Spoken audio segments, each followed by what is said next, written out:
शिमला मिरची कधीही थेट मातीत लावू नका, नाहीतर काहीच दिवसात ती पूर्णपणे कुजू लागेल.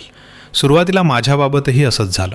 एका आठवड्यातच शिमला मिरची कुजली आणि आता काहीच उगवणार नाही असं वाटलं. पण जवळपास 20 दिवसांनी एक छोटासा चमत्कार घडला. आत लपलेली बियाणं हळूहळू अंकुरायला लागली. टाइमलॅप्स कॅमेऱ्यात अगदी स्पष्ट दिसत होतं की छोटासा अंकुर किती सावकाश माती फोडत बाहेर येण्याचा प्रयत्न करत होता. सुमारे 80 दिवसांनी तो मातीच्या वर दिसू लागला. त्याची वाढ खूपच संथ होती, कारण एक मजबूत रोप तयार होण्यासाठी जवळपास 100 दिवस लागले. पण योग्य पद्धत वापरली तर घरी शिमला मिरची उगवणं खूप सोपं आहे. सर्वप्रथम शिमला मिरचीतील बियाणं काढून ती टिश्यू पेपरवर पसरवा. त्यानंतर त्यावर थोडीशी लाकडाची किंवा गवताची राख शिंपडा. यामुळे बियाण्यांना लवकर मुळे फुटण्यास आणि अंकुरण्यास मदत होते. मग टिश्यूची घडी घाला, जेणेकरून बियाण्यांना हलकी ऊब आणि ओलावा मिळत राहील.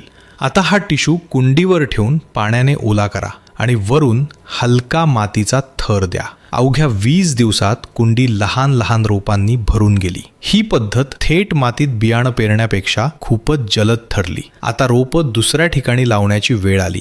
यासाठी प्लास्टिकची बादली कापून कुंडी तयार केली आणि ती दोरीने उलटी टांगली. त्यामध्ये शिमला मिरचीचं रोप उलटं लावलं. त्यामुळे जागेची बचत झाली आणि रोप खालीच्या दिशेने वाढू लागलं. मातीसोबत स्वयंपाकघरातील काही सेंद्रिय जैविक अवशेषही मिसळले, ज्यामुळे रोपाला भरपूर पोषण मिळालं. अवघ्या 15 दिवसात पानं तळहाता एवढी मोठी झाली आणि त्यावर लहान लहान फुलं येऊ लागली. यानंतर वाळवलेला भात आणि लहान मासे खत म्हणून वापरले. भातातील कार्बोहायड्रेट आणि इतर पोषक घटक झाडाची वाढ वेगाने होण्यास मदत करतात. मात्र हे साहित्य पूर्णपणे वाळवूनच वापरा, नाहीतर किडींचा प्रादुर्भाव होऊ शकतो. एका महिन्यानंतर पांढरी शुभ्र मुळे स्पष्ट दिसू लागली आणि झाडावर छोट्या छोट्या शिमला मिरच्या येऊ लागल्या. विशेष म्हणजे या झाडासाठी हाताने परागीभवन करण्याची गरज पडली नाही, कारण शिमला मिरचीचं झाड स्वयं परागीभवन करणारे असते. आणि मग अवघ्या